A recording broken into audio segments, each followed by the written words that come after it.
29 ऑगस्टला जे नेते येणार नाहीत त्यांना निवडणुकीत पाडा. जरांगे पाटलांचा मराठा नेत्यांना थेट इशारा. मराठा आरक्षणाच्या प्रश्नासाठी मुंबईत 29 ऑगस्ट रोजी आंदोलन करण्यात येणार आहे. या आंदोलनाच्या पार्श्वभूमीवर गावागावांमध्ये चावडी बैठकींचं आयोजन करण्यात येत असून या माध्यमातून समाज एकत्र आणण्याचं काम सुरू आहे.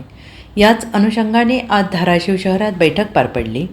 या बैठकीत मराठा आंदोलक नेते मनोज जरांगे पाटील यांनी स्पष्ट शब्दात राजकीय नेत्यांना इशारा दिला आहे. मनोज जरांगे पाटील यांनी म्हटलं आहे की जो नेता 29 ऑगस्टला मुंबईच्या आंदोलनात सहभागी होणार नाही त्याला आगामी नगरपालिका, पंचायत समिती, महानगरपालिका निवडणुकांमध्ये पाडा असं आवाहन त्यांनी मराठा समाजाला केलं आहे.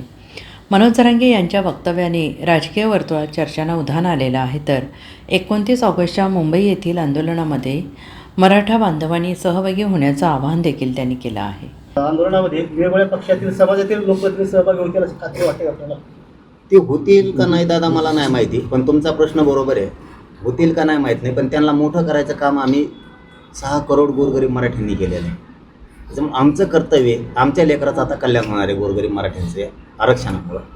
आम्ही त्यांना सांगणार आहे तुम्ही या, म्हणजे ग्रामपंचायत सदस्यापासून ते जिल्हा परिषद सदस्य, पंचायत समितीचे सरपंच, माजी सरपंच, सभापती, जिल्हा परिषदेचे अध्यक्ष, जिल्हा परिषद सभापती, माजी अध्यक्ष, आमदार, खासदार, मंत्री, माजी आमदार सगळ्यांना सांगणार आहे की तुम्ही मुंबईला या आणि त्यांच्यावर लक्ष पण ठेवणार आहेत. म्हणजे जाहीर मीडियाच्या बांधवाच्या माध्यमातून सांगतो आम्ही त्यांच्यावर लक्ष पण ठेवणार आहेत.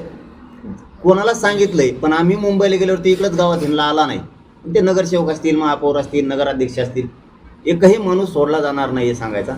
आणि कोणाला जर सांगण्यात नाही आलं तर या धाराशिवच्या मीडियाच्या बांधवाच्या माध्यमातून सगळ्या राजकीय पक्षातल्या आमदार, खासदार, मंत्री, नगराध्यक्ष, सभापती, महापौर, नगरसेवक, सरपंच, माजी सरपंच, सदस्य ग्रामपंचायतचे, जिल्हा परिषद, पंचायत समितीचे सगळ्यांना आवाहन करून सांगतो आमच्या गोरगरिबांच्या लेकराचं कल्याण होणाऱ्या आरक्षणामुळं तुम्ही सगळेचे सगळे मुंबईला या. नाही आल्यावर त्याच्यावर नंतर बघू. लोकसभेमध्ये आपला इम्पॅक्ट दिसून आला, परंतु विधानसभेमध्ये इम्पॅक्ट दिसला नाही. आता स्थानिक स्वराज्य संस्थेच्या निवडणूक आहेत, काय सांगाल?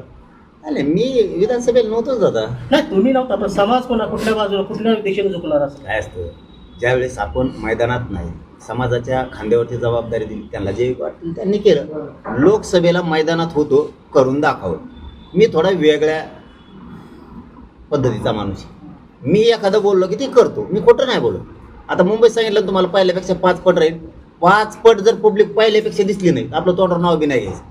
तसंच विधानसभेला आपण नव्हतोच. बघूयात ना, आता पुढच्या निर्णयाचा आत्ता नाही सांगू शकत, जे तुम्ही प्रश्न विचारला त्याच्यावर. पण आमच्यात नसणारा तो आमचा नाही, ह्यो मात्र संदेश येणाऱ्या निवडणुकीत 100%. Bureau report, SBN Marathi, Mumbai.